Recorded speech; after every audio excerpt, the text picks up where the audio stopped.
Hello and welcome to Kidron Configuration Tool tutorial. In this video we're going to talk about the timers configuration. First of all, we need to navigate to the timers tab, like this. So what are the timers? It's just what you expect from the name. They wait for the specified amount of time, the delay, and then perform some action or several actions. So to configure timer, you enter some delay here, for example 3 seconds, and then you configure the action that it should take. For example, we can enter configure timer to turn off channel 2, turn off channel 3, actually turn off all the channels. So what does this mean? After turning on the timer 1, it waits for 3 seconds and then turns off all the channel. And it starts again if timer 1 is selected to ignore. To turn off the channel, the timer, you can select here off. So this is the important moment. The timers can turn on, turn off, ignore, or turn on exactly on at the moment itself or the other timers. So this means you can chain timers to make them turn on one another and so on, and this will be discussed in the advanced commands section.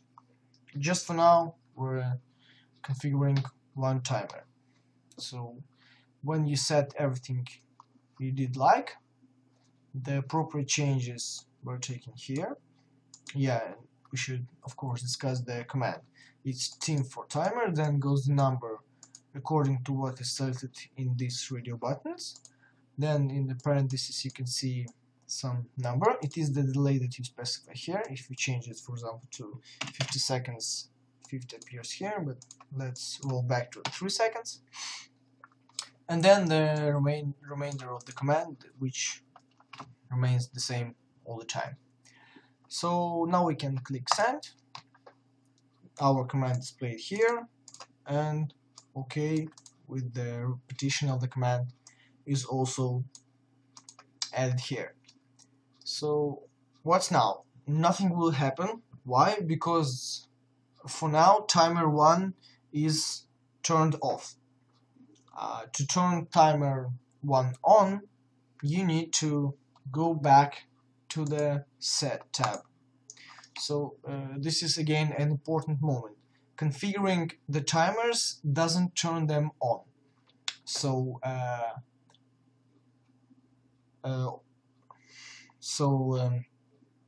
usually you configure the timers in the timers tab, then go to the set tab and turn some timers on.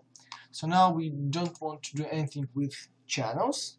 We leave them to ignore and turn on channel 1 because it is the one that we configured. We send it. We can see that action event is performed, it is executed, and exactly after we see that after 4 seconds, it is probably the delay between the actual execution and sending command and so on. So after the specified time, the action was performed, and we are informed about that in the board supply buffer. So that's all for the basic timers command. In the next video we're going to talk about the digital inputs and probably digital output, because the command is almost the same. So thanks for watching and see you in the next video.